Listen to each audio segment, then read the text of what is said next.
Where the fuck is McClay?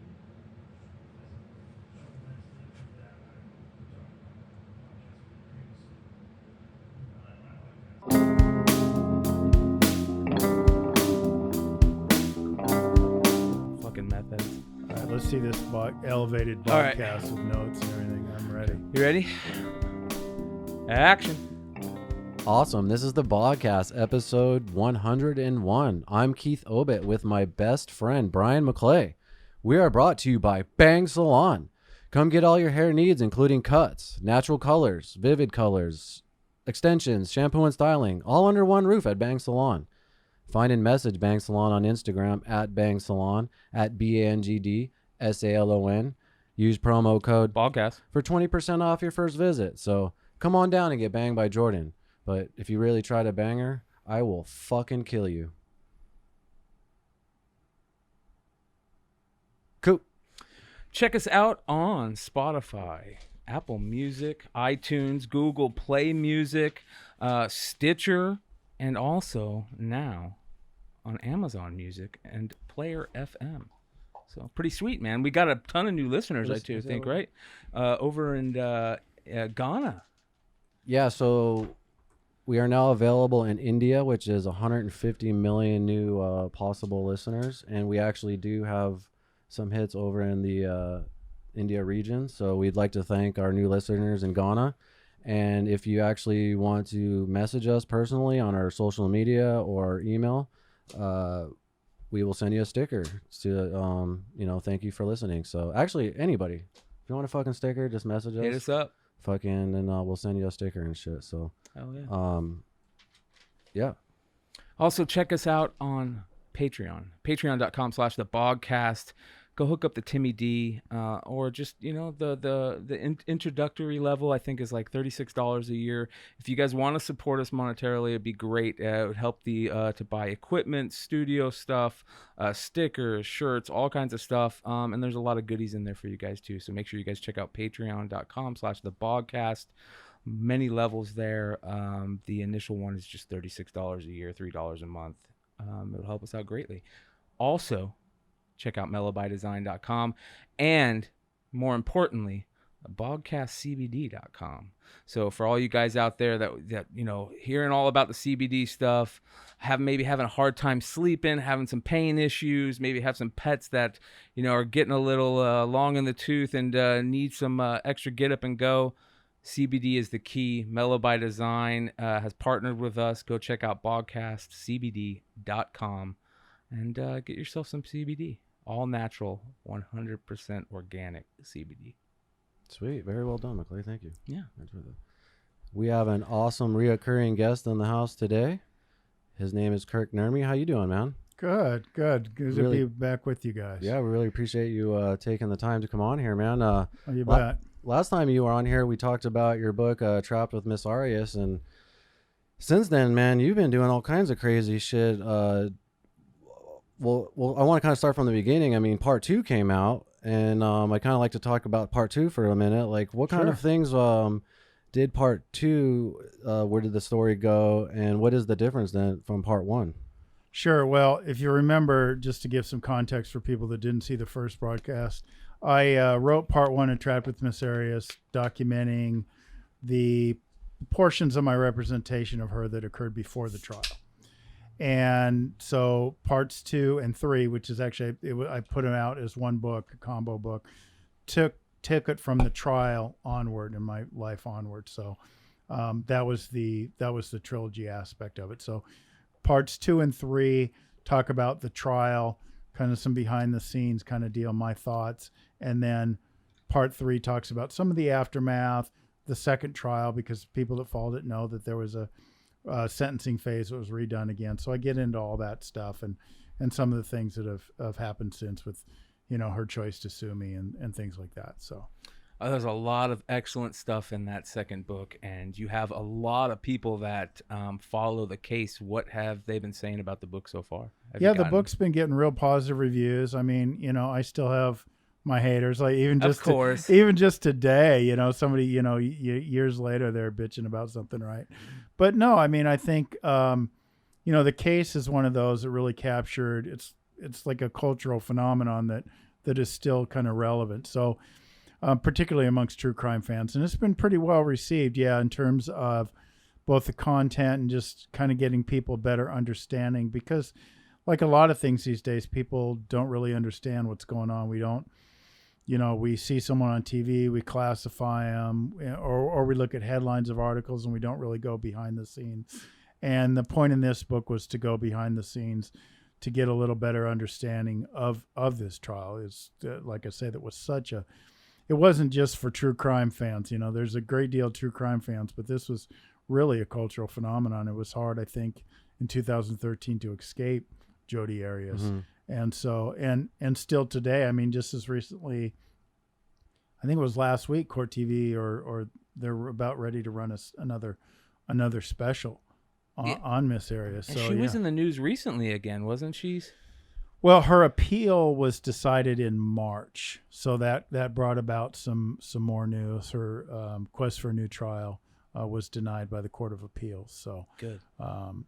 We will. I mean, I know now she's going to come after me for ineffective assistance of counsel, and I'm actually very much looking forward to that, because that'll allow me to open up more of a can of worms. And yeah, really, it almost kind of feels like that was. I don't know if it's good to call it this, but kind of like the ultimate shit show that turned into, right? Yeah, I mean, I think circus atmosphere is a good description. It's something that I take issue with and or have concerns with as it relates to trials moving forward. What are trials going to be like? Are they going to be, and I think I talked about this a little bit last time, is the reality TV, right? I mean, are trials going to become reality TV? And we see this in a lot of different cases. I mean, Lori Vallow now, I'm sure, you've heard of her with her kids, and you hear about other cases. There's the Slenderman girls that were just up, for trying to reduce their sentence. So there's a lot of trials and a lot of things taking place, and I get that there's an interest. I mean, I'm on court TV. People love that stuff. I'm on court TV talking about these things, and that part of it's fine. It just depends on how far does the intrusion into the process go, because to me, I think the judicial system has to stay pristine in order to really function. And then if it becomes a cultural phenomenon, then are we going to have people committing crimes just so they can become a cultural phenomenon? Damn right. I think that people are already doing that, right? I mean, there's people that have already, that was kind of like their thing, is to get their 15 minutes of fame and to be on court TV. Yeah, I'm sure there's some of that, in a lot of these cases, but yeah, so it's a fine line, right? And we think about Dancing with the Stars has this Carol Baskin. Now, let's talk about this. I love this. Well, now I got to before we get into it, I have to say though that I haven't watched Tiger King. What? I was like a conscientious objector to it. No, it's one of the greatest documentaries ever. Listen, Kirk. Let me tell you something. I was so just like you cannot believe it's not. You cannot believe it's real. I was just like you. I wouldn't watch it until Keith said you have to watch it, bro. I watched it. I watched it all in one night. It was like that. It's intriguing. Wreck. It's very intriguing, and it goes to the whole same time thing you're going. saying. I cannot believe this is real life. Like you cannot write that shit. You want to hear some crazy shit? So that dude. So back when my comic book podcast Tales from the Flip Side started, we were associated with a comic book collecting group called CBSI, and CBSI had another podcast called Unpressable Defects. One of the guys who was on Unpressable Defects lives in Oklahoma, and actually worked with that guy. Like they wanted, Tiger King? Yeah, the Tiger King. And back then, this was like 5 years ago, they were talking about that guy on that show just because they happened to live in Oklahoma where he was. Well, he was famous because he ran for fucking like mayor or some shit. And they had all that shit, all the promotional material, his bumper stickers, and that shit sells for a ton of money right now. Like $500 for a bumper sticker. He has condoms, bro. The biggest show in the world. Oh, I know. They talk about it in the documentary. And they sell for a lot. You gotta of money. watch it. You have to watch it, Kirk. I don't know. Because I wanted to ask you if you think Carol Baskins is guilty or not. Well, I have no idea, but the bulk of the people say that they believe that that's true. And I guess my point of raising it was now she's on Dancing with the Stars, right? And are we glamorizing? Well, this- now what's this happening sort of actually thing? is the daughters of the husband that was murdered are there's a new documentary trying to like Reopen the case. reopen the case. Exactly. So we'll see actually what unfolds with that. Yeah, that's the Discovery ID one. Yeah, Discovery Yeah. ID is doing Yeah, it. That's going to be awesome. Some friends of mine that I've done their podcast before, the Web Sleuths, Yeah. they were part of that. Oh, badass. So yeah, but no, I've just, that's been the one. I don't know. It just, there was something about it. It's just like, oh my, and I do a lot of true crime stuff. So, I'll tap into these cases and watch a lot of this stuff. Like I watched the Jeffrey Epstein documentary. Oh, that one's awesome. Yeah. That was that Netflix scary. one, right? That one's sad. Because I was going to talk about it on one of these shows. Yeah. Well, it's sad. So, yeah, it's just a matter of I just not.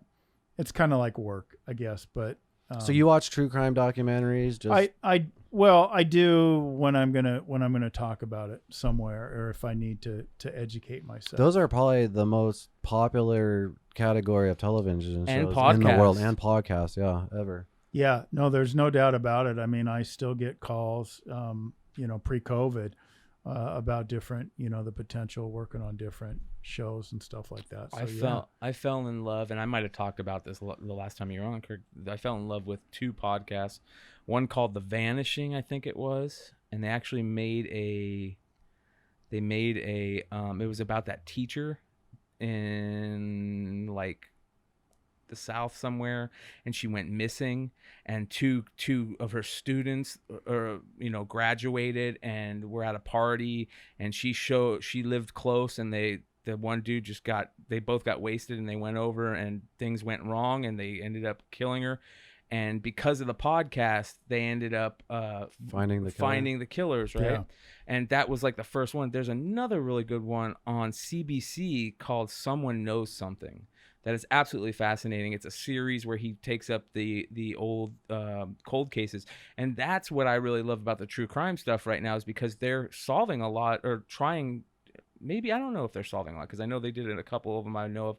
There's probably others. There's a lot of those podcasts that are solving actual cases. Yeah. Yeah. Yeah, there's a guy, Billy Jensen, who is an author, and I actually saw him down in Tucson. He spoke with a friend of mine at a book fair, and he had a friend that was murdered by the Golden State Killer, and he picked up the investigation of her. And so that's the kind of thing you're talking about, where they do get involved in, work. He in particular gets involved in working with police departments and everything. But yeah, things that shed the light, on these cold cases or these unsolved cases, whether it's a podcast or a documentary or anything, because it is almost always the case that somebody knows something. Oh, for sure. Somebody knows something. And like, I just saw, I did an interview a week or two ago, and I can't remember the woman's name. It was an interview in Florida, but she had killed her husband, and this is pretty. Well, it's more than pretty fucked up. It's seriously fucked up. She kills his husband and makes a fire pit out of cement and throws his body in the cement in the fire pit and in the patio. And then she marries the next dude on the cement patio with her husband's corpse buried underneath. And she got away with that stuff for 2.5 years. And my buddy was following the case down there. He's a DJ. And, he finally, made enough calls, enough light was shed on this case that, they figured it out. But Ray Caputo down there in Orlando, give him a shout out. So, but yeah, so there's a lot of these podcasts and documentaries. Well, another thing it comes to is not just people that know something, but honestly, just dumbass investigating. There's usually some dumbass fucking detective or cop or something that's just overlooked something, and then like 10 years later, it's like, oh, all you had to do is just connect these two dots and like put it together, like that wrongful conviction show. All the wrongful conviction Yeah. shit, they don't fucking take the time to fully investigate the case. Yeah, and then people get wrongfully convicted and shit. Yeah. But my favorite actually is my favorite true crime show of all time is definitely Forensic Files. The narrator of that's scary as shit. Yeah. Like when you're watching that Bill at 2 in the morning. Curtis, is that his name, I think? But it's Something so like that.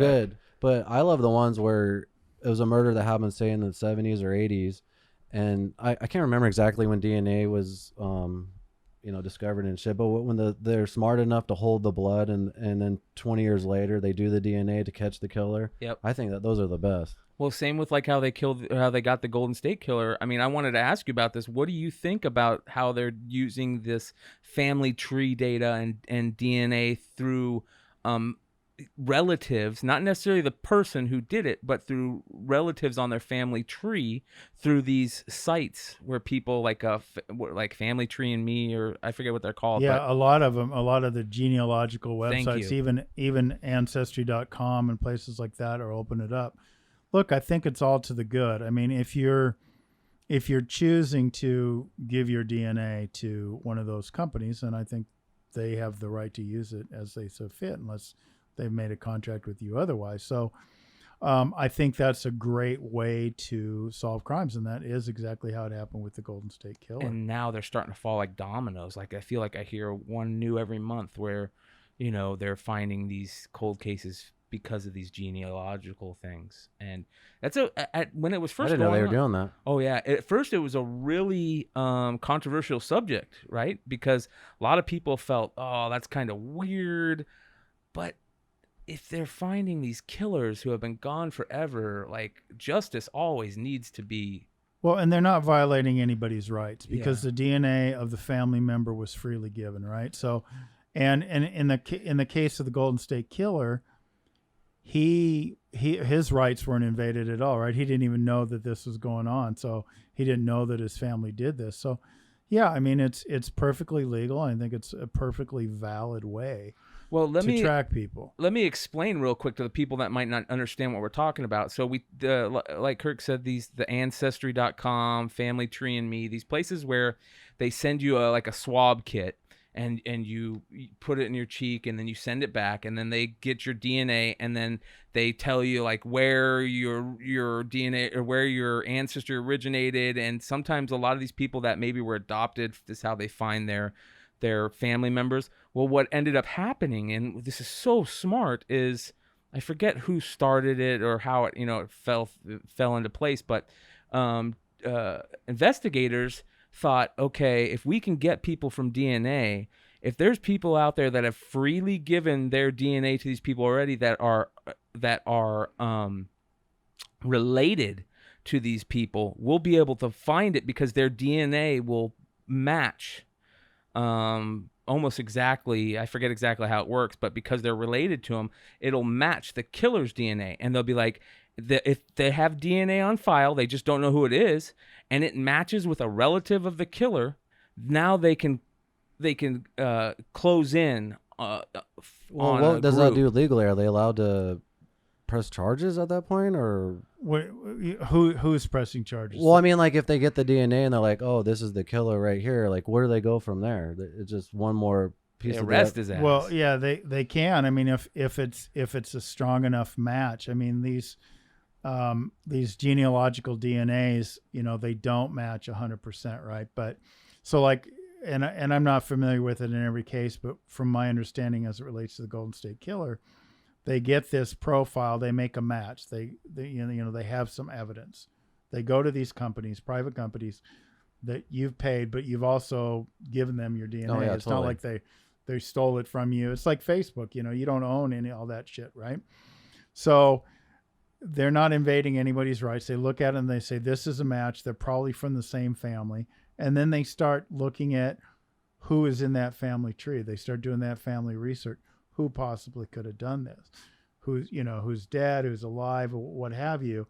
And then you think about and you look back at the backgrounds of these people, and that's how they did it with the Golden State Killer. So they go back and they say, oh, well, this guy was in the area.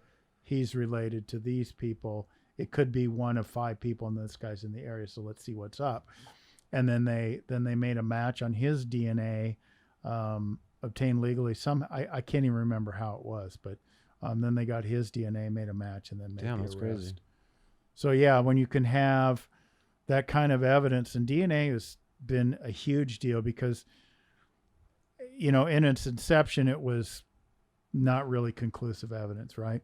But then what happened is maybe it was 90s or 2000s when these CSI started coming up, right? Jurors always wanted DNA. Once, there's You mean the show? Yeah, literally the show. Like there was, there's the CSI for like every city now, right? And jurors started demanding DNA because they felt like they'd see that on TV. Like that was like part of the deal. And if there's no DNA, then no dice. Damn. And prosecutors are always worried about that. You feel like there has to be DNA. So yeah, I mean, DNA is a powerful, powerful piece of evidence to jurors because they feel like it's solid, like it's inarguable, right? We've got this case coming up now. I did some commentary on it on Court TV. Well, I mean, is it not inarguable? I mean, no, I mean, I think it's arguable because it's science, but like anything, it's subject to human error, right? yeah. And I was just going to say, we've got this case coming up now. It's going to be coming to trial in November, the Hacienda Healthcare.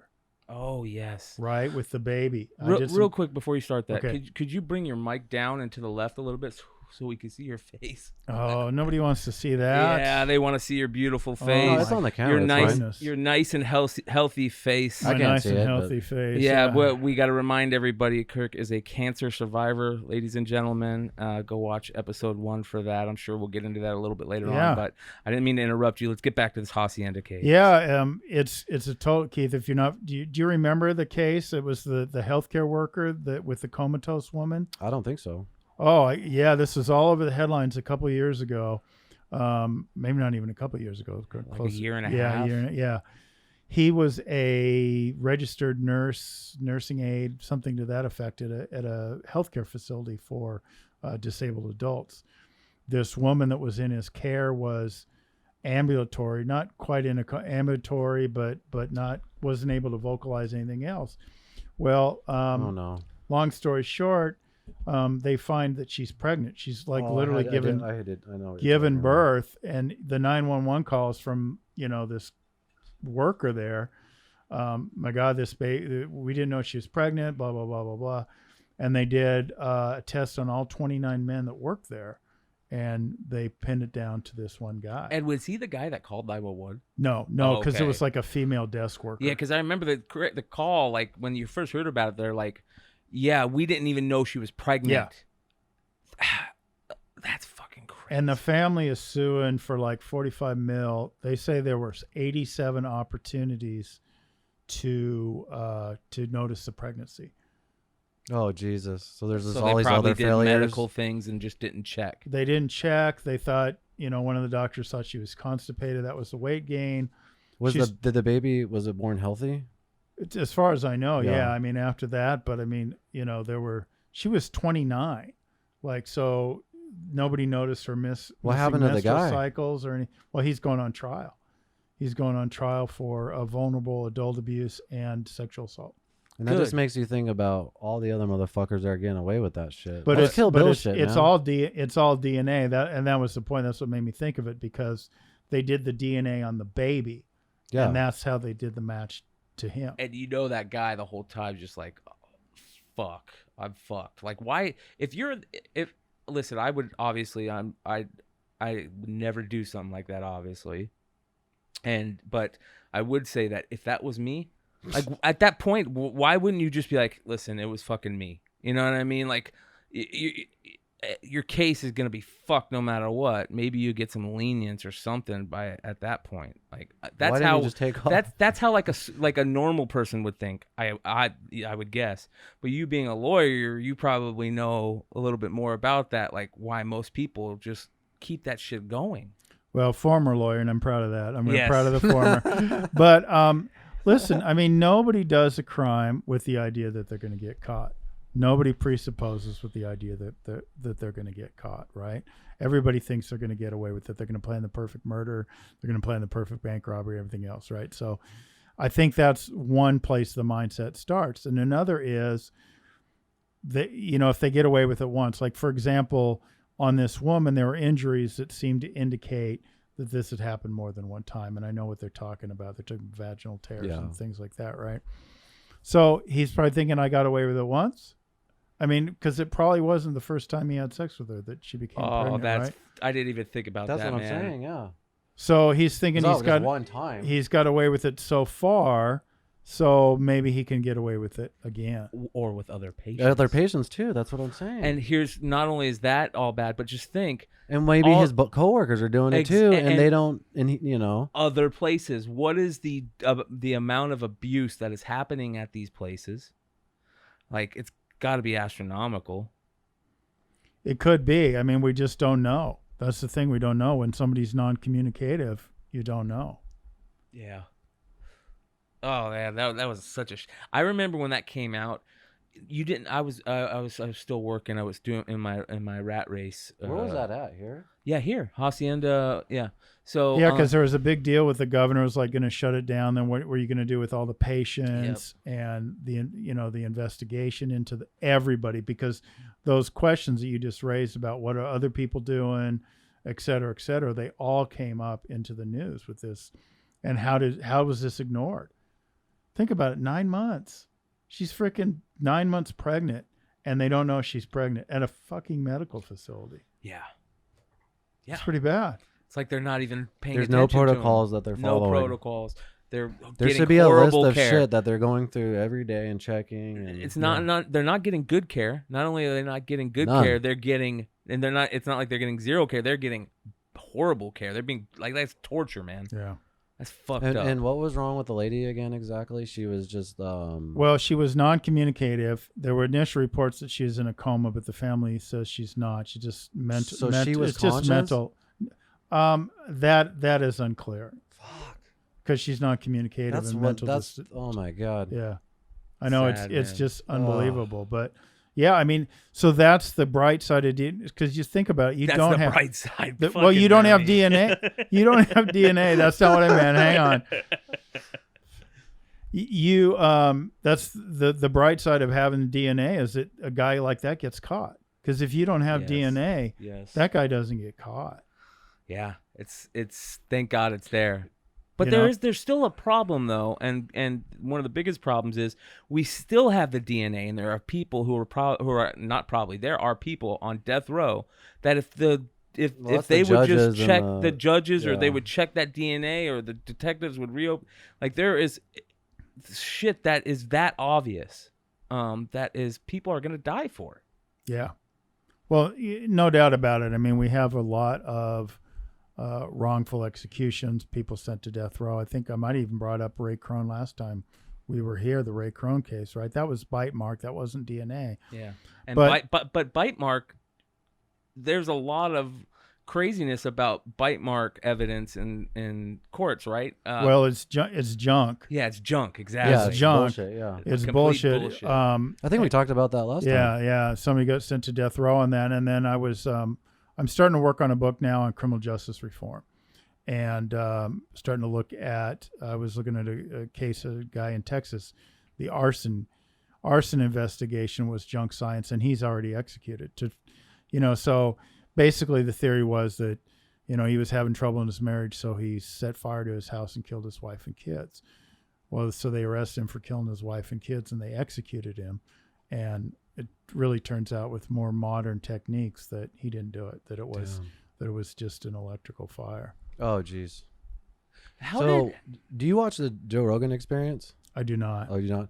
After the show, I want to recommend you a certain Joe Rogan Experience that we always talk about, where he had two guys on that are all about wrongful convictions and just all the fucking bullshit that's going on with that, and how certain judges and DAs, even with evidence presented to them, just won't let these motherfuckers get free or from death row and shit. And it's just like, what the fuck? And I want to say that made me feel really good that you said that, man, because I respect that, because I listened and watched that episode. To hear you say that you're going to write a book about that and you're getting into that thing, that's awesome, dude. Fuck yeah. Use whatever knowledge you can from that former job to make it better, right? Fuck. Yeah, and I see it from the street level, and also I've got a master's degree in criminal justice, so I see it from. So that's your next book you're working on now? Yeah, that's what I'm starting to work on now. I mean, I've got a lot of other stuff going on with the show, the one-man show. Yeah, you're a busy guy, man. I actually wanted to talk about all that other shit too.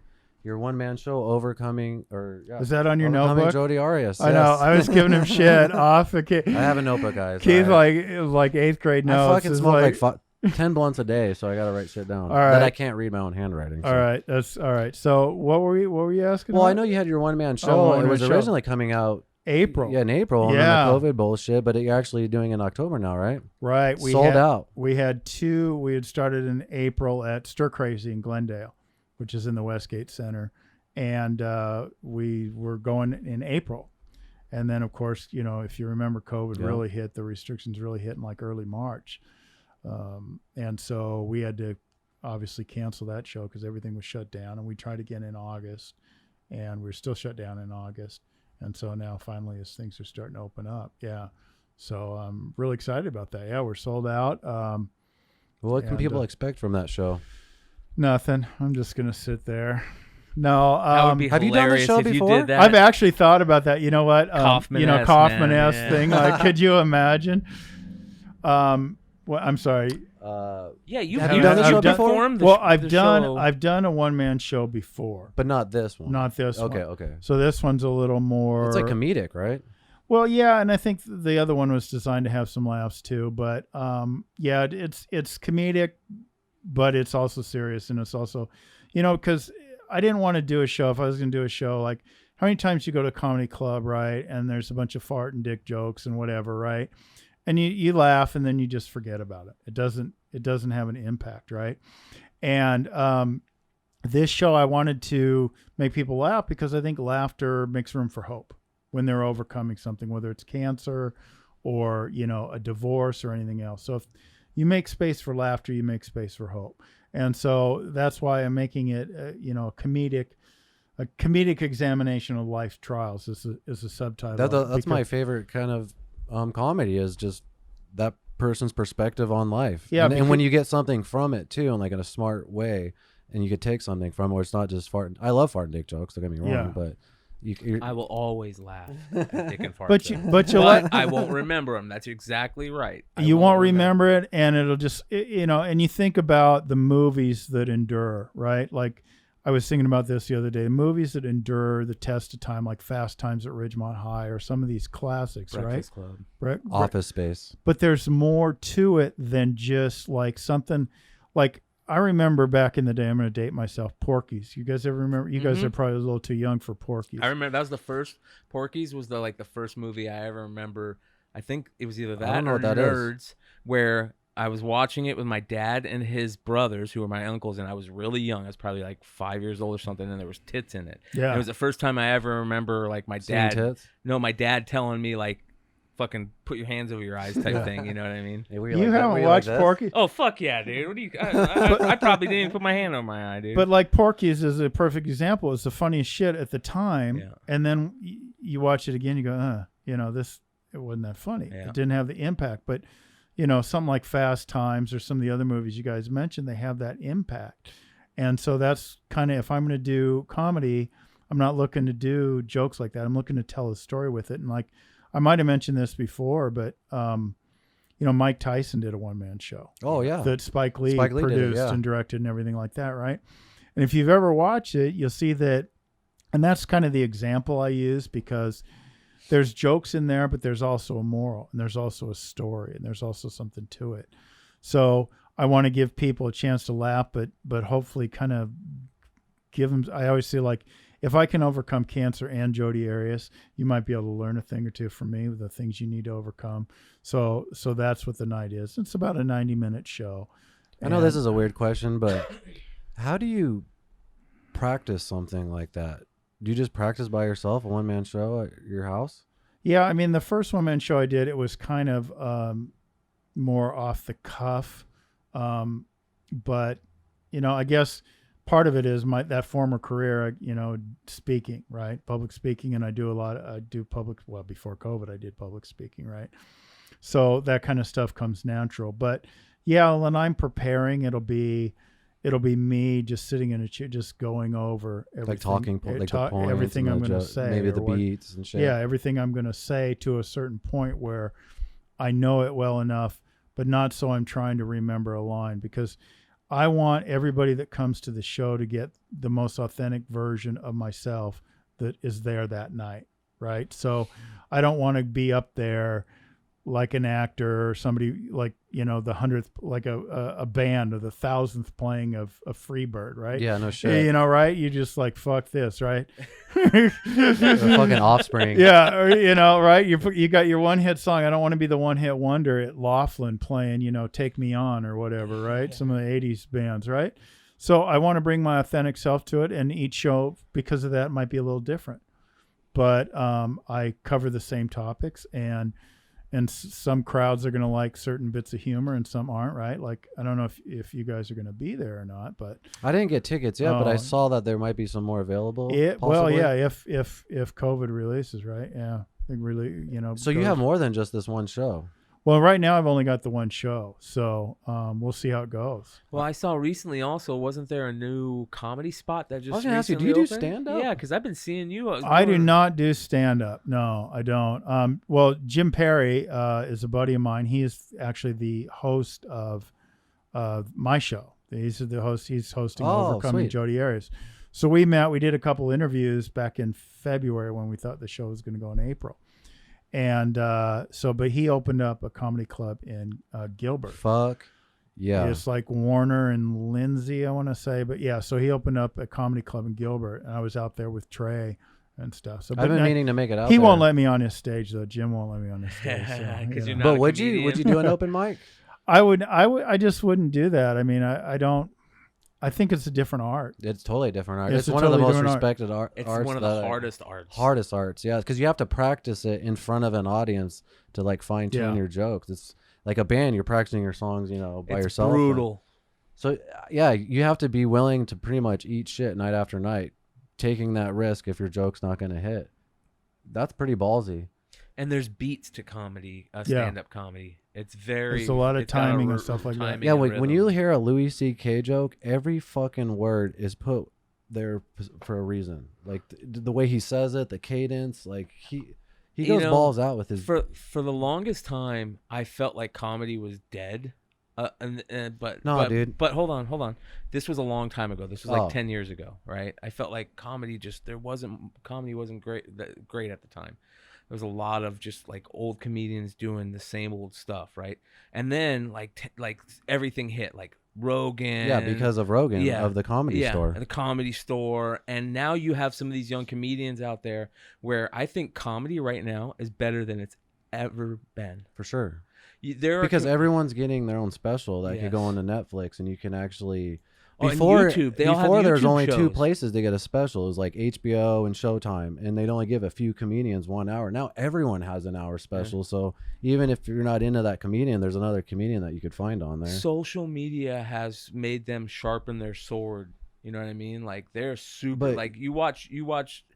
We talk about there's guys we talk about all the time, but those guys out that we talk about are really fucking good, man.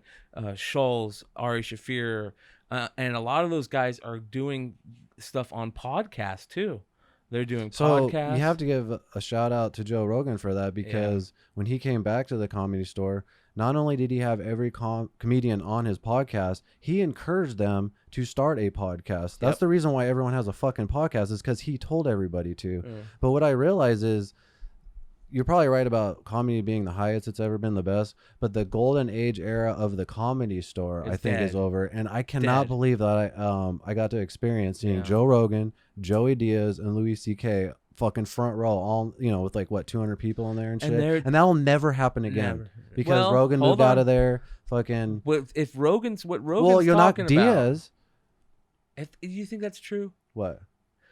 Listen, I think Rogan's going to be starting a place out there. In Austin? No, yeah, for sure. And if he can recreate that.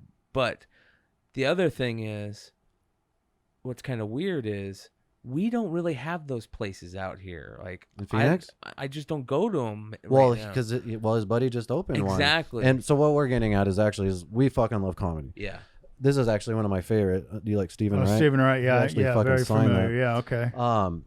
So if you know any comedians that would love to come on here, we would love to shed a spotlight on fucking. Well, I would say have Jim out here. I mean, Jim's a great guy. He was a cop for 10 years. Calls himself the cop comic. Is he gonna bust us for the? I don't know, man.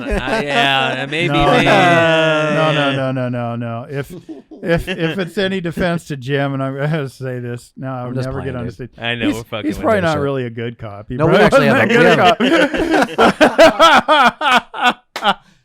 You know what's funny He did about it before the body cams. You know what's before the body cams. I would love to see Jim's body cam footage. That would be excellent. That would be excellent. It was so funny the other night. So I went to his grand opening, and I hadn't met his wife before. We just met through Facebook, and I go up there, and she says, "I know him. He's funny."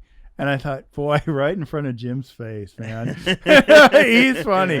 Are you saying Just Jim's not? What's stoked going out. on, man? So, yeah, for that reason, I'm probably not going to be on Jim's stage anytime soon. But, yeah, you should have him on. He's a great guy.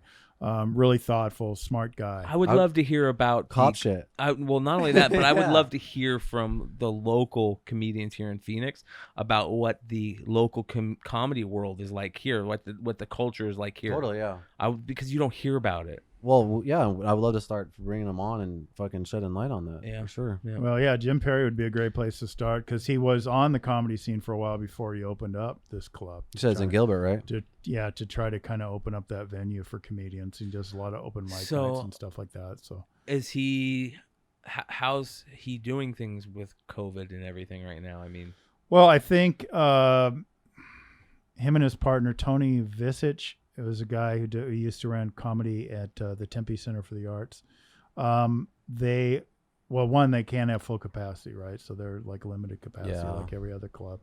And then I think they're not a non-alcohol establishment right now, so they can still be open, right? So places that are just bars aren't allowed to be open yet, I guess. So yeah, so they're just doing it. I know it's kind of funny to open up a club in the COVID era, but yeah, it gives them a good shot, and it's a great club. It really is. people need to get out and do things like go see movies, laugh. I know. I need to go see that. fucking Tenet. I know, like in IMAX. Yeah, we need to do I'm that. fucking ASAP. ashamed of myself for not. Have you seen that yet? No. Well, that's like people that's their release. They fucking need that shit. But the man. best thing ever happens now when you order movie tickets. Immediately, the seats next to you. I know, that is great. That's like my dream, dude. no one can sit next to you at the theater. Yeah. That's fucking awesome, man. But I know you had some appearances on Court TV too recently, right? Yeah, I did do that fairly regular basis every couple of weeks. You're like a regular on there. Yeah, I guess, every few weeks. And that's what we were talking about, the Hacienda. Yeah, so Healthcare. you That's just what- go on there to commentate like on like a case that's going on. Yeah, a case or a few, they have a show called The Think Tank that talks about these different cases and has, lawyers, former lawyers, the former law enforcement just kind of talk about these different cases. And So what they think. how does that work? Do they tell you like what they're thinking about what they're going to talk about, Oh, or yeah, do you that's a good just go question. on there like? Is it scripted? No, it's not scripted at all, but we get the information on the cases and everything else. So it's not like off the cuff. Right? Is it scripted when you go on like a bigger show like say Nancy Grace? No. Really? No, nothing's scripted. We'll get It's not scripted, but like maybe I don't know, talking points or. Well, I mean, you get the background information, Yeah, but yeah. you don't get you're not told we want this point or that point or anything else. It's just a matter of having the background information so you know what you're talking about. Yeah, so you don't look like an idiot. Yeah, Like what we don't do. You can still look like an idiot. I'm really good at that, but I mean, you obviously have to know what you're talking. You know the case you're For sure, talking yeah, about, and look at the different things. So, like I say, the Hacienda. So there's, I just review articles on that and then just, give my thoughts or whatever's asked. And then the panels are really fun because there's a lot of different people with different perspectives on certain cases and certain things. Like we've spent, I've been on there a couple times talking about law enforcement and brutality and Jacob Blake as well as George Floyd. So getting people's opinions on that is always kind of interesting. So it's a really cool dialogue. I think Court TV really does a good job. I mean, I talk about some of this stuff going over the top. Like I say, I felt like Tiger King is probably over the top, but Court TV I think does a really good job of keeping it upscale and trying to just inform people and have discussions so people can get a better understanding of the criminal justice. Do you ever get process. nervous doing that stuff, or you're pro at it now? Well, I don't know that I'm a pro at it, but I don't get nervous doing it now. I think I've just done it enough times, that I still get nervous I doing get this shit used to it. sometimes. Do you ever get nervous? Fuck yeah! When we had Actually, I think I was nervous, honestly, for you when you came on. Well, Because thank you, because he was going to say Well, somebody hold else. on, I was hold like, on. Listen to what Brian. I'm going to say. Okay. though. I just want to point out, I think you are our first guest that we didn't really know that I kind Right. of just reached out to. So it was kind of it was a little nerve wracking. Yeah. I was nervous as fuck with Audra Weeks and having to read those first pages of her book. Yeah, you were trembling. Yeah, this shit was fucking that. I was really nervous, man. I didn't mean to put you on the spot. No, dude, that was cool. It was cool. It was not a big deal, but I was really nervous, man. It was really nervous because that shit was hardcore. You know Audra. I know right? Audra, and I read her book as well. Yeah, I mean, Jesus. So yeah, stuff like that. I get really nervous at, but I'm really touchy subjects, right? Because the thing is, and when you talk about nerves, I don't really get nervous about it. I just learn to accept it. But somebody can take something you say, and or one misspoken word, and that's where the Get problem canceled? is, right? You get canceled, right? Oh, I have so much shit I could get canceled I for. did. You I just did. gotta accept it. Yeah, I did the Mike Broomhead show. He's a guy who does. I love Mike channel, Broomhead, man. He was radio, and he does Channel 7 on the TV. And I said that I gave my opinion that the American criminal justice system was the best in the world. Well, and then that's up on YouTube, and other people are like, fuck you, you don't know what an idiot you are, and that shit's gonna happen, right? Yeah. I mean, so people are looking for something. We've They're been looking called for everything anything. in the book on the comments in our videos. So, Well, as a matter of fact, I told McClay when we started this podcast, I know we'll be doing well when we start getting thumbs down and people start making fun of us and start shit talking, So, well, Yeah. can I help the haters out now for this episode? Because I told Keith. Do you remember what I told you after the first episode? I don't know. Somebody said the only interesting thing you said with those Cheech and Chong wannabes was that you like Nancy Grace. And I immediately thought, this fucking hater doesn't know anything, because if you guys are wannabes, it's Jay and Silent Bob wannabes. No. Was that a comment on YouTube or something? Yeah. yeah. I don't Either give a that fuck.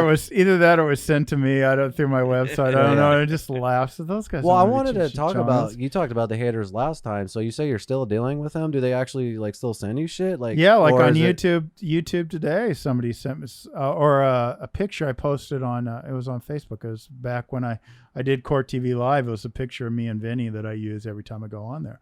Yeah, and somebody wrote me this big, long, hate-filled message about like a personal private DM or No, but like I a get comment? those too. Damn. But yeah, because it's weird. The world is such an open place, and people are Yes. going to reach out, right?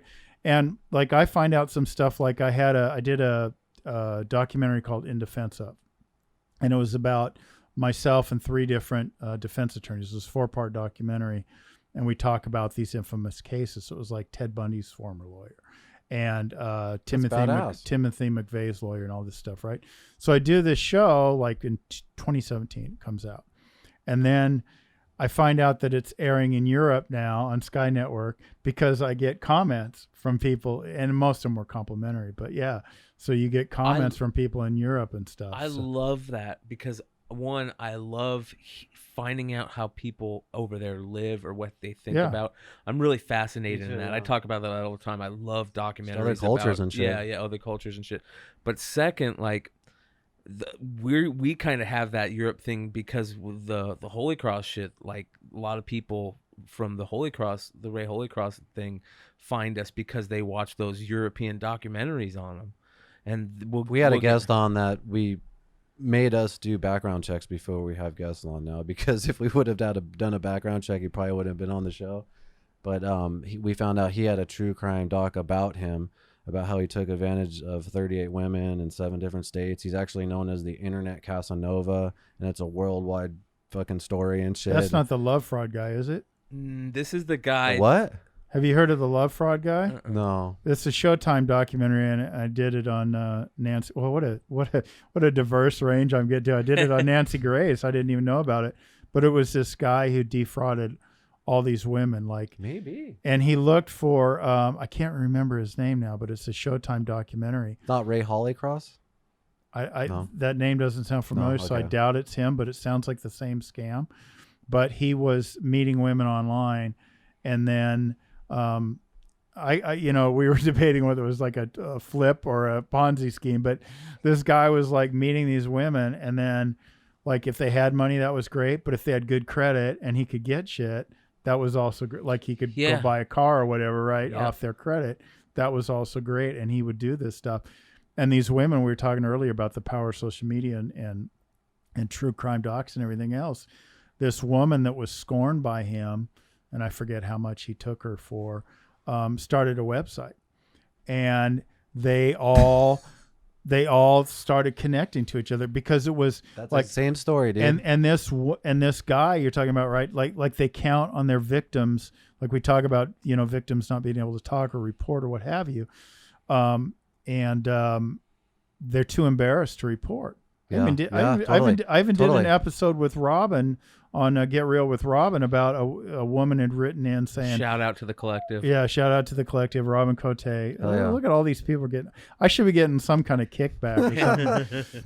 But it's anyway, in the Ladmo bag. I know. I'm gonna show them off. Yeah, I'm gonna put those stickers on my bike too. But anyway, Fuck yeah. so what were we doing? So yeah, this woman was too embarrassed. She got hosed by one of these guys. Was too embarrassed to come forward, so she wanted us just to talk about the subject. She wouldn't come on the radio on with us anonymously or anything.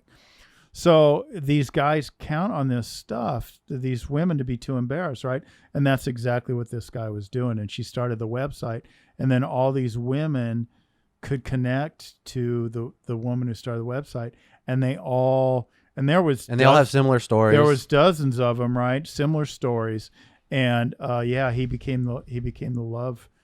I'm sure this happens all the constantly. time. Yeah. It's been happening for millennia, bro. But literally, we had this kind of character on the Bogcast, and it was an episode about special effects because he does special effects and shit. And I've told the story a million times, but long story short, he became friends with me by telling me he was dying from cancer. And it was because he watched the Chris McClay episode when he talked about his cancer. And for like 4 or 5 months, he's telling me, I'm not even going to do the chemo anymore. I'm just living life, this and that. So he finally comes on the show. Chris actually was like, hey, man, what's up with the cancer? And he's like, oh, I don't want to talk about it. And we're like, oh, we respect that. Cool. Yeah. And then sure as shit, when the episode drops, I see a little fucking red notification on YouTube like, oh, someone made a comment. I click on it and it's like, oh, the Ray Hollycross one.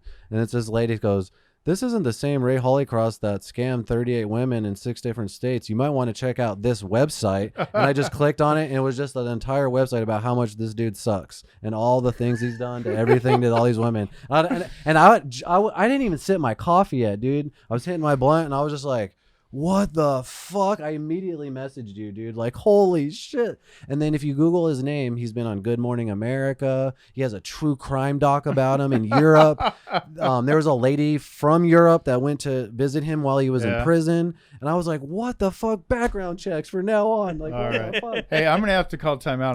You're good. Yeah, you're good. You're good, man. man. I'm sucking down this monster. No, you're okay. But fuck. And then interrupt you. Well, real quick. We've been talking about that a lot lately. Yeah, dude. It's the same fucking guy because it sounds like the same. No, there's a lot of assholes out in the world. That and aliens, man. I feel like we're Joe Rogan talking about DMT or archery or something. You know what I mean? Oh, that's our shit. Yeah. We always go back to Ray. Well, because it's still like, what the fuck? I still get like his broads hitting like different broads. Like, have you seen Ray? I'm like, have you? Yeah. Let's talk about what you did over the weekend, man. What did I do over the weekend? Didn't you do? It is the weekend. Yeah, last weekend. Oh, the late fee shit. Yeah. Yeah, it was. Got to execute a scene with about 20 extras, all bikers. Shout out to Rich Formey and Metalheads for letting us film there. It was probably the most fun I've ever had on set, and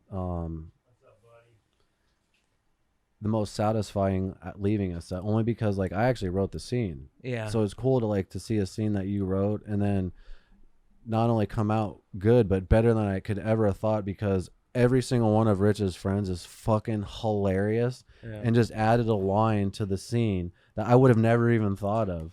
I'll tell you about it after and shit, like Yeah. something, because I don't want to give the scene That away and reminds shit. me, But I got to bitch at you about not putting me in one of your movies yet.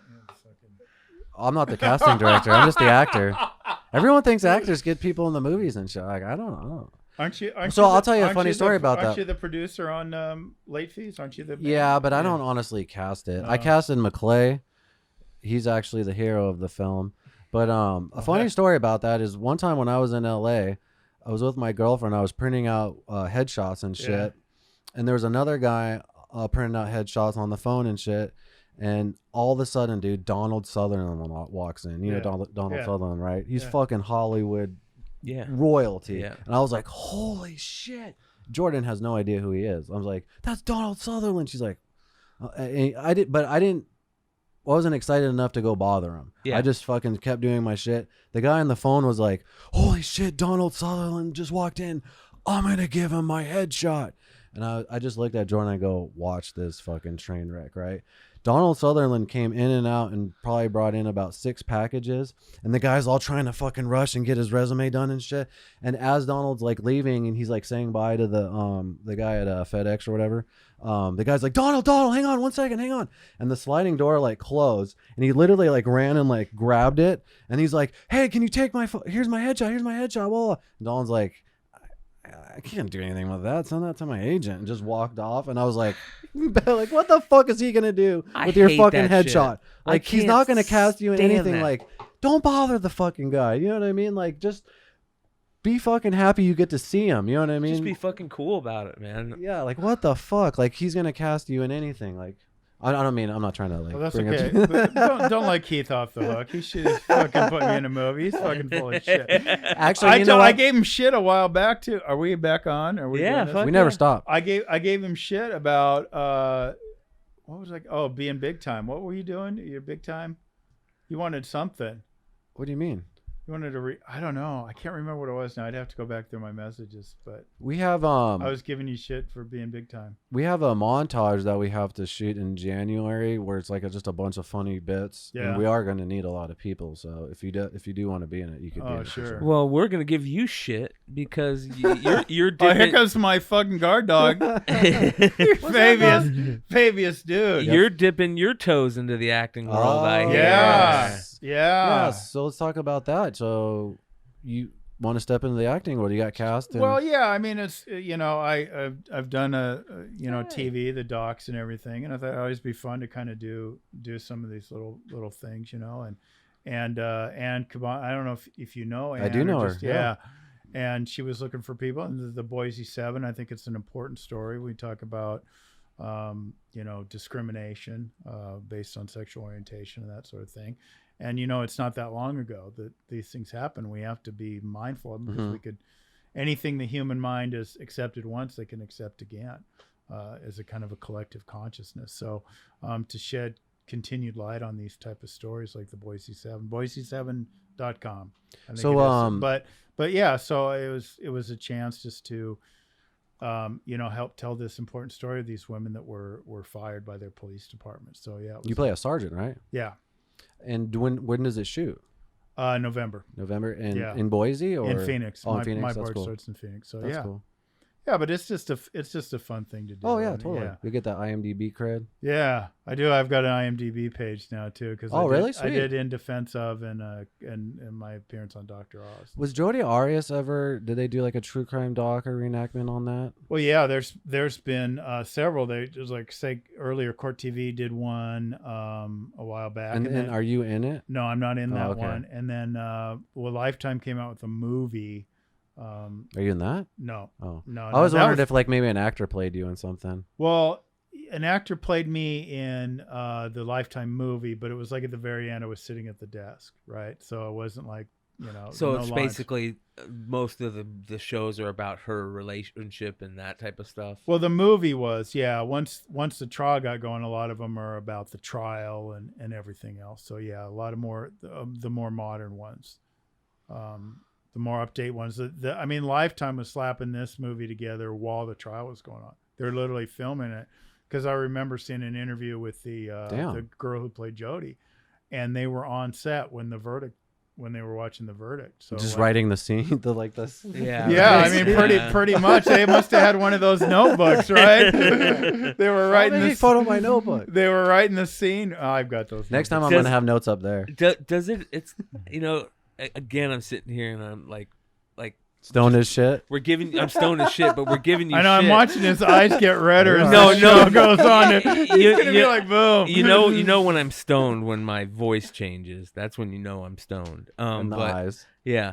I'm sitting here, I'm going, holy shit, dude, you went through that. That Jodiarias case was fucking crazy, and you went through that. Does it ever feel like just super surreal when you look back at it now? Because it's been a while, but your life has totally fucking changed in that time. Yeah, I mean, it when I look back, it is definitely surreal. I mean, I published parts 2 and 3 that we talked about earlier in April. So I'd been writing it for a long time. I mean, waiting for the right time to release it and get it done and make sure that it was what I wanted. And so, yeah, I mean, just reliving that is surreal. And, I'll get asked about it during interviews or what have you, or people, asking me, I'll go on different shows and people get assholes like us asking questions. Yeah. And so, yeah, it's an amazingly different time. Do you ever get sick of talking about it? Yeah, I mean, I tried to go beyond it, right? Like, I don't just talk about that. Like, I talk about different cases and try to get my expertise on it, but I get the interest. So yeah, I mean, there's moments in truth that it wears on me, but I'm starting to get more comfortable with it now. I think there was a time that I really wanted to run away from it and be known for something else, because that wasn't the only case I ever tried in my career, right? And that wasn't the only and you're more than that thing I'm capable of doing, right? But at the same time, I get people's interest. So I'm more open to it now and more open to kind of, like when these shows call and everything like that I'm open to that too. You also have more of a social media presence now. Totally. I noticed that. You're doing these cool little social media things that I've noticed. Are you enjoying doing that? These, little commentaries and stuff that you do? Yeah. I mean, I started a YouTube channel a while back just to kind of more of the personal growth type things, like the things I learned during cancer. I wrote that book, Defend Your Greatness, which is still my favorite. That's not related to the trial, because it talks about the journey, infamy and cancel culture and things like that. I think are big issues. I mean, as a matter of fact, I was telling you before tape here, I was on Mel Robbins to talk about, she films back in New York. So it's really cool to be back there for the holidays, but to talk about cancel culture. Mm-hmm. And so, yeah, it's an interesting phenomenon. And it was actually me and Rachel Dolezal. And I don't know if you remember that name or not. Are you kidding me? That chick is a nut. Yeah. And I got to say, she's the chick that Brian is said super white, but she acts like she's black. Oh, she got outed. She didn't act like she was black. She said she was black. And it was kind of funny, but like one of my mentors used to say, don't go on after anybody else, because even if it's good or bad, you're fucked, right? Because if it's good and you're mediocre, or if it's terrible, you got to drag the crowd back out of it, right? So I went to New York. I had the opportunity go on Mel Robbins. She had a talk show based in New York, and my wife wanted to go to New York during the holidays for the longest time, and the year we planned to do it was the year I had the cancer diagnosis back in 2015.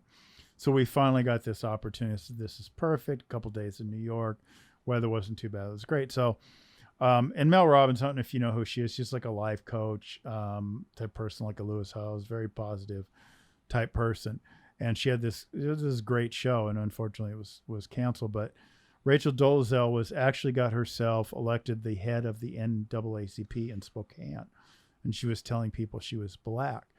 And she went on there and she really got into it with Mel about and it's on YouTube now. All Mel shows are on YouTube, so you can go. I thought watch it. I'll be honest. I'm really surprised that chick came back out into the limelight, because.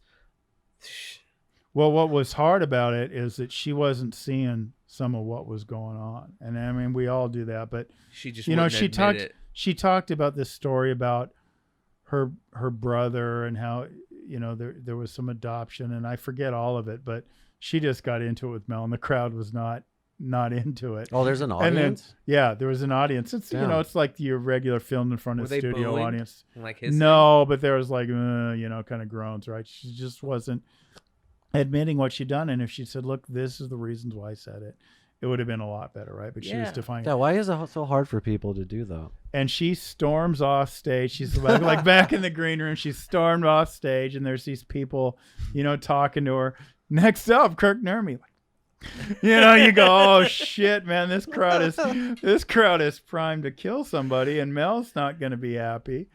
And yeah, so they go to their commercial break and Try to calm everybody down. She's pissed off and calm everybody down, and then there I come, right? And so The crowd's in like a think shitty mood. The crowd's in a shitty mood. Mel's like, I'm gonna have to fight with another asshole, and then we had our conversation. So yeah, but it was a cool experience with cancel culture. Yeah, I mean, so What are your like thoughts on all early, that shit? She was early cancel culture, right? she was early, and I don't, it was so long ago. I don't know that social media was quite as developed. No, it wasn't. It's bad As- now. as- Like We you are look at- very against cancel culture. Yeah, you look Yeah. at what's going on with some of the, like Brian Callen right now. What's going on with him? Like that dude's life is over. The comedian, right? Yeah, I mean his he lost his show. He started a new show, and they're He like, lost no, a bunch of shows. He lost But a re- podcast. He lost a show on Netflix. Remind me everything. though, he what was the Three accusation? girls came out and said that he raped them or something like No, this. it wasn't even rape. It was he was aggressive. Aggressive with them. with them, yes. Aggressive, trying to get them, to have sex with them, and very inappropriate. And but everybody else, has a lot of people that have come out in his favor, a lot of other women, and that have also, I don't know, I'm not going to say who's right or wrong, but like, it's a weird topic. Like, I don't. Well, it is a weird topic because, like, we can talk about cancel culture, which I think is very dangerous and very, very toxic, right? Because it displays how much we want to rip somebody down. But at the same time, you can say, okay, some of these, what you might call cancel culture, is actually shedding light on some injustices in the world, right? Like, you could say the Golden State Killer, like the web, and they're going after him. Well, that's how he was caught, right? Because these people, this website, right? You could say, somebody could say your guy Ray, right? Your Lothario there. I love that word, Lothario. Ray the Lothario. Why was he caught? Because he was canceled, right? Well, I hate it when it's like James Gunn, who just said some stupid ass bad joke tweet 10 years ago, and then he loses like his directorial job. You know what I mean? Now But that's that's stupid. that Or is- like Ari Shafir. yeah. He had one bad joke about Kobe Bryant and stuff, and the whole world tried to tear him down and shit. And God damn it, I left my poster up there because I don't believe in canceling people. And well, shit, you know? and that you're right. It is different when it's when women are doing it. You know what I mean? Well, Because it's different when you're shining light on injustice versus just condemning someone for the hell of it, right? The thing I do respect about what Brian Callen did, though, is like he immediately The next came day. out next day and said, I did not do this. He didn't pull a Crystalia and hid, you know what I mean, and didn't release anything. He said, fuck no, I did not do this. And he came out and said to each person, like he just came out the other day, and one of his accusers, I guess you would call her, is still talking just mad shit about him. And he's like, let's come on my show, come talk to me, like I don't get this. Like I want to defend myself. I don't, and she just won't do it. So, but then you look at it like if something really did happen, I wouldn't expect her to want to be around that dude in Yeah. any capacity. Yeah. That's putting somebody through a lot. It's so fucking shaky, man. It's scary. And then you look at like what happens to Brian Callen's friends now, right? Like Rogan, yeah, and Schaub, Rogan, and Schaub, like they Brian look Callen's like Joe Rogan's best friend. and they look like they're bailing on him because Schaub's still doing the fighter and the kid without him, all this crazy shit, and it was because somebody owns the fighter and the kid, and they don't want Brian Callen. That's on why the I love show. Joey Diaz, because they've tried to cancel him 3 times and you just can't. Yeah, he's like, yeah, He's like, you can't cancel me. yeah. That's why he's the best. Yeah, I just, but there's also has to be something to be said for people that also come out and talk about their relationship. I just think it's lame for like a person to sit there and go through someone's tweets 10 years ago. Oh, that's a fucking. Let's get him with this. Look at it, and it like is a the really Kevin fucked Hart up thing shit, that they yeah. said, but it's like everyone says or thinks or does fucked up shit, and their dumbass just tweeted it. Right. You know, but it's like, but don't fucking kill their whole career and lives, and you know they have families and shit now just for a dumbass tweet. That's Comedy so was stupid. different 10 years ago. Comedy was different 20 years ago. It was different 30. There's a time period there's got to be like a time period on these things. But James Gunn's killing it now because of all it. It actually backfired. Yes. Now he's doing Suicide Squad 2 and fucking Guardians of the Galaxy. And did you see that Peacemaker is going to have a show on HBO Max from that Suicide Squad? Oh yeah, that's crazy. Yeah. We just went on a fucking tangent right there. Holy shit, boy. But no, I mean it's a fair conversation to have, just because there's some people like, and you know I don't follow it closely, but Chris D'Elia, maybe some light needed to be shed on that, right? He's weird though, man. Dude, you know what he played on that show? Oh yeah. He played the character that he's doing in real life, actually. And there's some things like I watched this. My brother showed me this one the other day. It's either my brother or you that showed me it, where they zoom in on his face on an episode where he's on The Fighter and the Kid, and he looks so fucking coked out. It's unreal, bro. Like it's like I saw him at the Comedy Store that night too, just chilling in the bar. Oh man. I remember just going, "Oh, there's Chris D'Elia right there." What the fuck? Yeah. But anyway.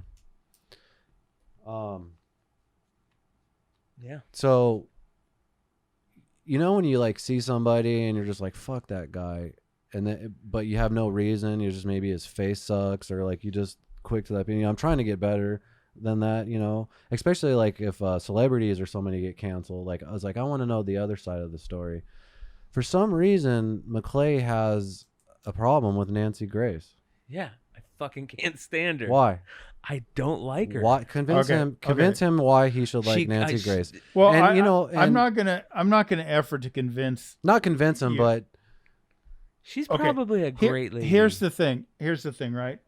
And I say this because especially you don't know her personally, right? You just And that's what she's probably a great lady. And here's the thing that and this is dickhead. This is works in with cancel culture.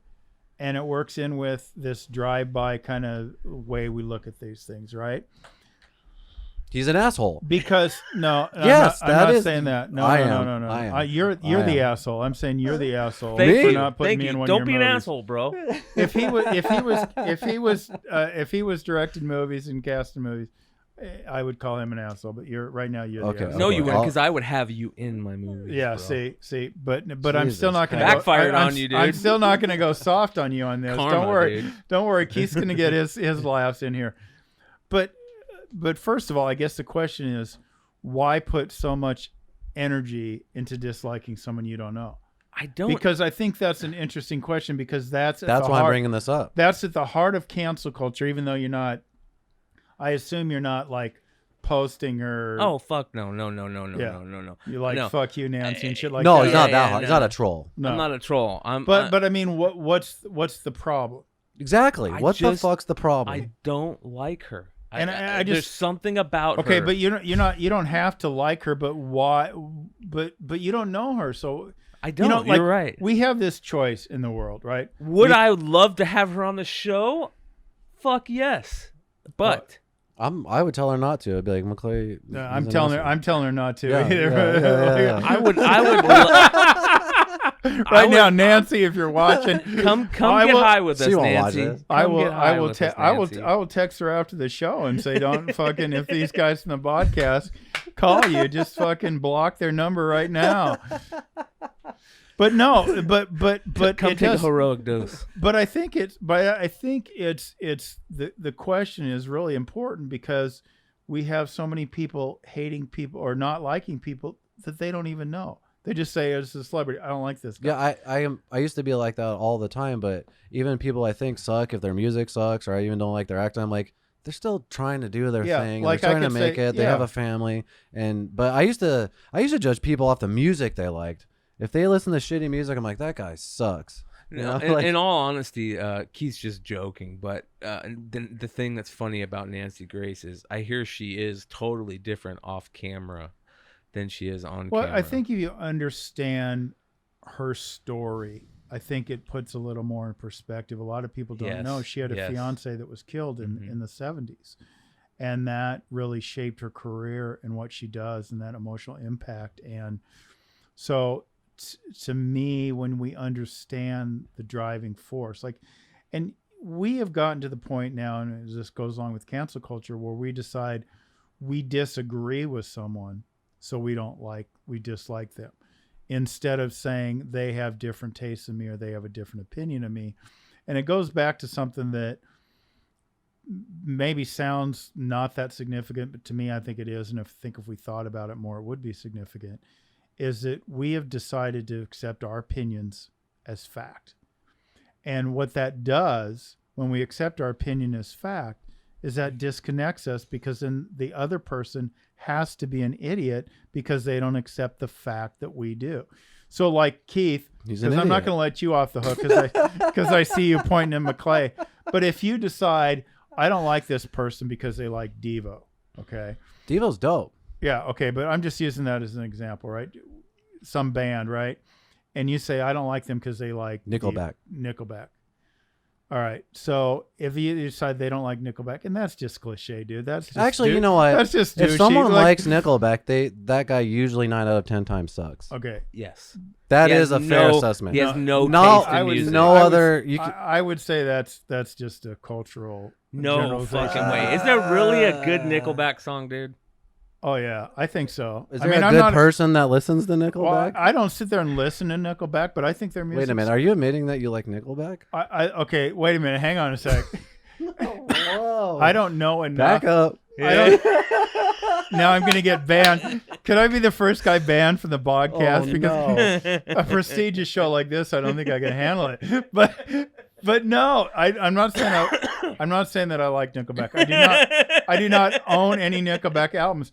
But thank God. But Nickelback is just one of those punching bags, right? Like, everybody decides they don't like Nickelback, right? And it's just a joke. But I know it is a funny joke. It is a good joke. But like, okay, if you decide that, but they really do suck. If you decide, but so what I'm saying is you're doing the same thing Brian does with Nancy Grace, right? I know, I admit it.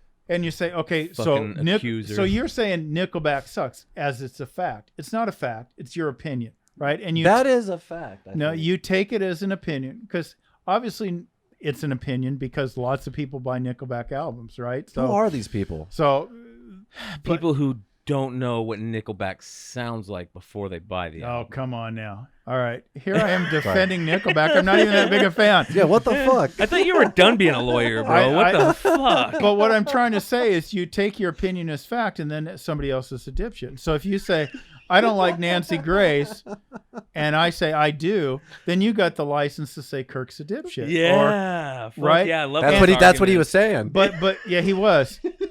And he sends me. He's probably one of my trolls, right? He's probably like, no, he's probably gonna. That's a good idea, though. That is a good idea. That's a great idea. Be your own trolls for your own show. Yeah. No, troll you. McClay's gonna be sending me messages 2 in the morning. Fuck you, you Nickelback loving son of a bitch. But oh God. So do you have any plans coming up anytime soon? You got blocking you on social media, right? like, and not making a note not to come back here well, hold next on. year. No, wait. I do want to talk about, before we get into that real quick. You did do that show with Robin lately. Where can they? The show is called Get Real with Robin. Get Real with Robin on the Starwide Network. Dave Pratt's deal. Yep, and you just follow Robin. You can follow her on Facebook. She's on Instagram. She's all over the place on media. Yeah, she's awesome, and she's got a really good show over there that I like how she's doing what she's doing. And yeah, it's about having those real conversations that cut through this stuff, because like I say, through empathy comes understanding, and when you understand these people more, like you say, oh, I hate this person, I hate that person because of their opinion or what have you, that you're accepting as fact. When you come to understand that person a little more, then those barriers start to break down, right? That's one thing that I will say that is somewhat good about the last couple of years in society is that it's become much more beneficial to talk about like mental health and healing and this and that. Like rappers rap about it now. Yeah, That's right. crazy. Yeah, it's like, what? It's fucking nuts about them having depression. Like and shit. if I'm you did that in the 90s, you'd be like pussy. or you had to be like a pussy. white rapper. You know what I mean? Yeah. Like like an emo rapper Or a Christian rapper. Yeah, or a Christian rapper. But yeah, like now it's become a lot more beneficial to talk about it. And people with social media, not only when you're talking about it, you're able to help so many other people. Audra Weeks. Yeah. Perfect example. Talking about what she went through and stuff, and then eventually writing a book from it. Yeah. And a lot of people are able to do that now in today's digital age, I guess you would call it, with social media and being able to have audio or digital books, audio books. The printing is so easy. Podcasts, to do now. like Podcasts. we're proving it. We're proving right here. Anybody can have a podcast. Troll. Right? It's like the new thing. Yeah. You're right. You're No, 100% right. everybody No, it's can. true. Everybody can have a podcast. There's a podcast for a subject of everything. Yeah. Right. So we've got all these mechanisms to connect with each other. The question to me becomes, not to interject, but why are we so disconnected? Social media at the same time. I just Yeah. think that I think that we are still so much closer to being a primate than we are an enlightened being. That those things still. Yeah, but we're more closer, I think, to robot, or getting more closer to robot. We are, but we're really far away having from the phone like in our the hand. We're 0 becoming point. cyborgs and shit. That's the scary. That's like a divergent craziness, but like. And to be honest, like our brain is still so close to primate where we have to outshine people, and we're so prone to violence. Like even myself, like I was walking my dog the other day, and some car rolled by, same type of shit, like when the young kids and they rolled by, faggot, and I'm like instant. They like, called you a faggot? Oh yeah, dude, it was a fucking hard faggot, and I'm like. I'm fucking screaming at him, like you instantly get into, and that's me who I've tried to work really hard on, not having to deal with that side of myself, you know what I mean? Like that anger side. And it still happens to me in a fucking second, you know what I mean? Yeah, but still you angry is nothing. But he's so nice angry. His angry is like. To me though, then the question becomes, why does that trigger you? It triggered. I think. See, it's because I want an episode of the podcast where I interview McClay. I'm not. One-on-one. You can do it right now. I just think any type of why does that trigger any you, type though? of confrontation as me, any type of confrontation triggers me. I don't care. Like you know what I mean. Like I'm very confrontational. But why is that why is that a confrontation? Why? Because it's you can. I think that's for anybody who isn't. Well, if you're wait a minute. minding your own business, you can't have a confrontation unless you engage in it, unless you make the choice. Aren't to you? engage in But it. if, That's my point. If you're walking your dog and someone drives by and calls you a faggot, isn't just a natural response to be like, "What the fuck?" Like fuck you. You know what I mean? It doesn't go have fuck your mother. No, it's not a natural response, because when you're calling it a natural response, you're almost calling it a reflexive action, and that's not true. You have a choice to get upset or ignore it. But you don't think that's our like primate? Yes, violent. but you have the chance to. The chance to go beyond. You can you're easily right. move beyond that. You're right, and we are very close to that. But what I'm getting at is, I still don't have. I'm still much closer to that primate that still gets pissed off when somebody fucking, throws a fucking beer can at me, like some young drunk kid, like the same shit I did, when I'm walking my dog or something. I'm still that guy that wants to go fight because I'm still so close to that primate rather than that enlightened being. You know what I mean? It's still very hard to get to that enlightened being stage. We just got to realize we're getting too old for that shit. Well, what's happening. It's not as hard to get to that. Not that I'm an enlightened being, but it's not as hard to get to it as you might think. That's what the problem is. It doesn't matter. Somebody driving by and calling you a name in the car doesn't matter. Oh, it's yeah. completely, you're right. Yeah. It's completely insignificant. So, what I say in my book when I talk about defend your greatness is, if it wouldn't matter on your deathbed, why would it matter now? And when I find myself getting upset about something, that's one of the questions you can ask yourself. Because if you sit there and go, you're on your deathbed, right, in the hospital, are you going to be thinking about your brother, your family, your loved ones, whatever, right? You're not going to be thinking about the guy calling you a name when he drives by in the car. So why give it any credence now? Because you think your time is unlimited, and that's not true. That's an illusion, right? Yep. So why not simply, and it's easy to just drop it because you say, oh, that primate nature and so hard to get. No, that's bullshit. That's something you've perpetuated. Your mind's perpetuated. If you just sit there and say, will this matter when I'm on my deathbed?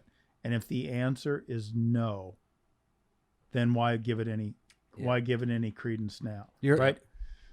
And the other one I do is one I learned from a mentor of mine. It's what's funny about this, right? What's funny about this when you get into a bad situation? Like the other day, I got a flat tire on my e-bike. It was still 100 degrees. I had to walk it over 10 miles back home in 100 degrees humidity. And I was not happy. I was wearing my Crocs. I wear Crocs. That's right. Nickelback and Crocs. Put that in the. I'll give you a pass because the last time you came in some dope Chucks. I haven't listened to Nickelback in a while, but now I'm gonna go. Now I'm gonna go home and fucking do it. Now I'm gonna go home and do it. But what was I? Oh, I was walking my e-bike back, right? And it was, what's funny about this? Because you're not happy, your feet are getting torn up, you got to walk 10 miles and all this stuff. You think, what's funny about this? And that changes the whole perspective of everything. What was funny about it? Just that I had to do it. Just that I was forced to kind of adjust my day and that sort of thing. And that was, that was a lesson. It's like Jocko shit. Like, you broke your arm, good. Your wife left you, good. Like, everything bad that happens, you just gotta get the positive out of it. Well, you got to get the positive out of it, but you got to see that there's happening. There's a purpose to it, right? Not letting it affect your mood at the moment. Yeah, and not letting it affect the mood at the moment. And I think that's my problem. I hold too much anger in. But how easy throughout the day. Cannabis. How easy is it though? How easy is it to just say, "Will this matter when I'm on my deathbed?" 99.9% of the shit will not matter when you're on your deathbed. Like that guy. That would be funny though if you were dying and you're like, those guys that called me. Yeah, that's something like David Cross, Mr. Show type shit. Now he probably will be. Now he probably will be thinking about when he's on his deathbed. No, in all honesty, I'm really good about when shit happens. Like my brother, I don't think my brother can. Yeah, what are you talking about? You're one of the nicest guys, most easygoing, calm. I was just giving an example of how like it's so easy to snap back, right? And even me, who's gotten really good at like when shit happens, when major shit happens, instead of getting angry about it, I'm just like, yeah, fuck it. You know what I mean? Like you said, is it really gonna fucking change my day tomorrow? Right. You know what I mean? Is it truly gonna really matter? Or if it is going to matter, I'm just like, you know what? It's going to be okay. I'm going to fucking figure it out rather than just dwell on it. My brother, on the other hand, I feel bad for him because the poor kid just drives himself crazy dwelling on the dumbest shit that he can't affect anymore. Well, yeah. And hopefully he's watching this and he'll think about that. Yeah. Chris, you need to toke more. But I will give him credit because he also is going through, that same shit. See, one thing that you did is going through what you went through. You learned a lot from it, from the cancer, right? And being in that situation. I think my brother's problem is my brother doesn't remember it.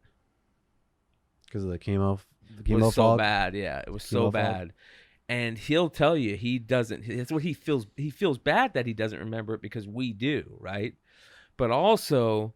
my brother is going through some really lasting effects that I think a lot of people who go through cancer or like side effects of the chemo of cancer and the everything chemo. In general, I mean, like his life. I couldn't imagine what that. Like when certain people when they beat cancer, their life is not in a good place, and it's very hard to get out of that. Whether it's the depression because of chemo, the effect on, for example, my brother's teeth are because of the chemo are just, falling apart.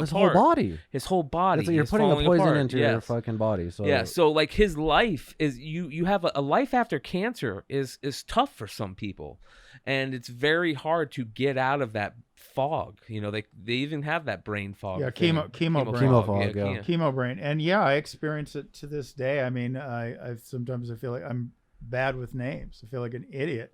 Like I'll have to ask people a couple times, and they're like, "What the hell, this guy?" You know, but because the chemo affects different parts of your brain and affects different people different ways.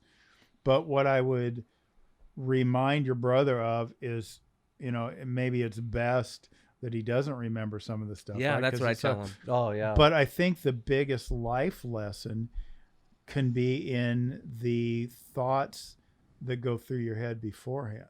Because I think, you know, when I do this show, back to my show, this Overcoming Jodiarias show, one of the lessons I try to teach is that there's something in there. I can't be thankful for cancer, but I can be thankful for the lessons I got out of cancer. And most of those occurred maybe before cancer, when my mortality, I sound like Don King, but my mortality became a reality, right? Because I had this 30% chance that I wasn't going to beat it, even going through chemo, and 100% chance I was going to die. So if I didn't, so it was just one of those things, is like, what was I going to do? Well, how am I going to spend my time on this planet? Because it's time on the planet. I wasn't fighting for my life. I'm going to die anyway. Might have said this last time I was here, but the question was, if I was going to fight for more time, what was I going to do with it? And so the question then becomes, okay, those lessons, a lot of them came while I was before I went into the chemo chair. And some of them came in after, right? Like, what kind of life am I going to lead?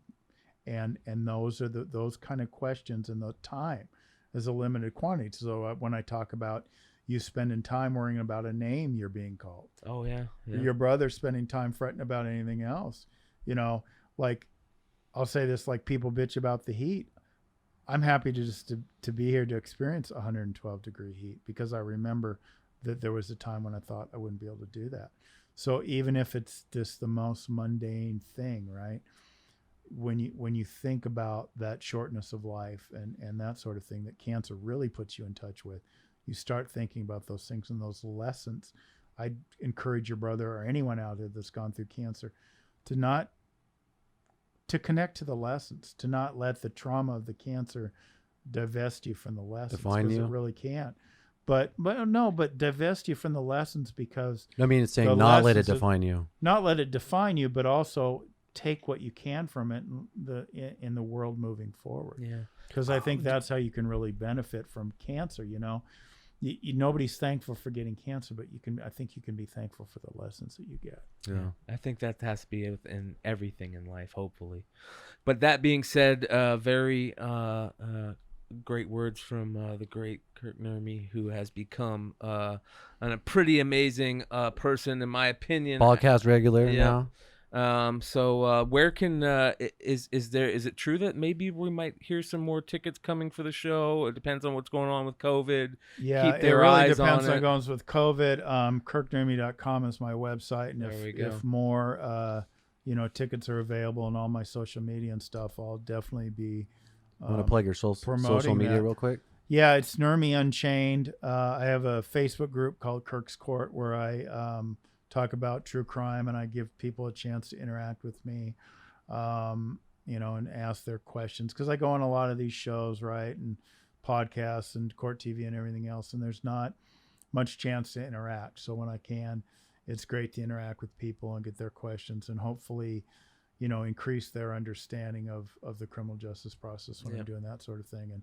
And I still love doing podcasts that talk about personal development and growth and lessons and stuff like that, because I think that's really important too, because as a cancer survivor, I like to try to share as many of the lessons as I can. That's part of the show, right? Like, you think, I remember I did my first interview about the show, and there was, what's funny about Jodiarias? Absolutely nothing. But there's humor in life's trials that exist outside of Jodiarias and outside of the chemo chair and that sort of thing that can really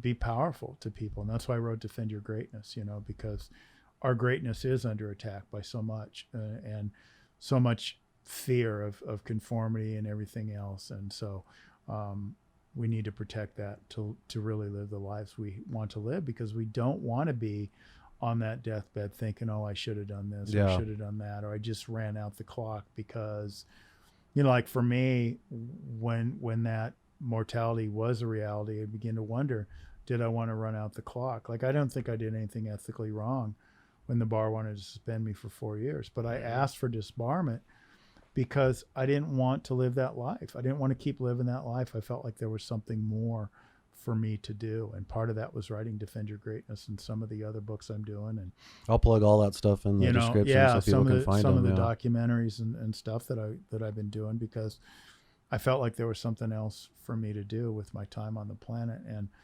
we don't always, it's not a fun thing to think about, right? The fact that we're going to die. But if we think about it that way, if we're comfortable with death, then we can be more comfortable with life and really truly living it, instead of living with the fear of death and the fear of certain things happening that the mind can tell us to do. So our mind really does a lot of damage to us, Yeah, so it sure does. That's why you need to go take some mushrooms.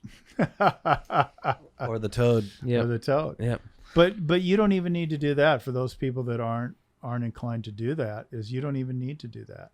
I mean, stuff like meditation and disconnecting and understanding. I do that. Yes. Understanding that you're not your mind, right? Because your mind can do all kinds of deep breathing will take you to some places. Right, and deep breathing. And we're so accustomed to that shallow breathing. Yeah. That meditation is very important. I think so, and it is a disconnection from the mind and a chance to kind of get some clarity with our connection to the planet, because we are all connected, whether we want to admit it or not. We're all connected. Do you know Wim Hof? Wim Hof. Yeah, I'll talk to you about it after the podcast. He's a badass. Has a lot of awesome breathing techniques and shit that really completely changed my life and stuff. So that's awesome. But there's a lot of people. Like, I think about William Linville, somebody I started following now, is a really interesting guy in terms of our development and our connection to the universe and stuff like that. So, yeah. Well, man, we really appreciate you taking the time. Am I getting thrown out? No, I got to do shout outs real quick. Shout outs. Well, I have to take the dog out to tire the dog out for the next guest, if that makes sense. So shout outs to Tales from the Flip Side. I swear I'm getting banned from the podcast, you guys. Nickelback. So I hope somebody puts some Nickelback behind this, right? Like we'll get flagged. Yeah. Shout out to everybody. Tales from the Flip Side. Watch Tales from the Flip Side channel. We got a really important show coming that I don't think there is a lot. It's gonna be a really good show. It's called Comic Book Women. It's about it's basically like a female flip side. A bunch of women who love comics, whether they read, they sell comics, they collect comics, why they got into comics. It's just a place for women to have a voice, a show that they like. They'll be talking to comic creators, female comic creators, and titans of the female comic industry. It's Tales from the Flip Side YouTube channel, so keep an eye on that. And that should be coming out here in October. So really important show that's coming. I also want to give a shout out to everybody that we normally shout out: Hempful Farms, AZ ADHD. This is professional broadcasting at its highest, you guys. All those fucking people. And I want to say, can I give a shout out to Hempful Farms, because I like Chris Martin, and I don't want that to get lost. And I want to say, while you're making fun of my notebook, check us out on fucking Spotify, on iTunes, on Google Play Music, on Stitcher, on Amazon Music, on Podcast FM, all your favorite podcatchers. Give us some reviews. Check out patreon.com/thebogcast and also bogcastcbd.com.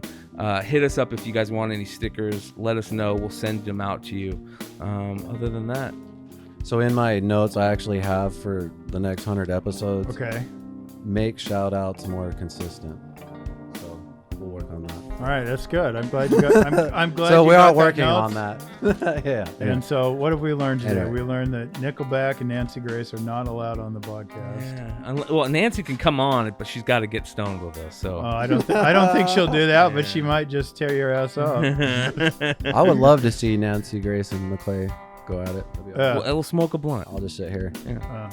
Anyway, right. Thank you so much for coming Thank you on. guys. I You had a guys lot are of fun this time. always a blast. Thanks, McClay, you're badass. And that is a wrap on episode 101 of The right. Bogcast. Dope. I gotta piss.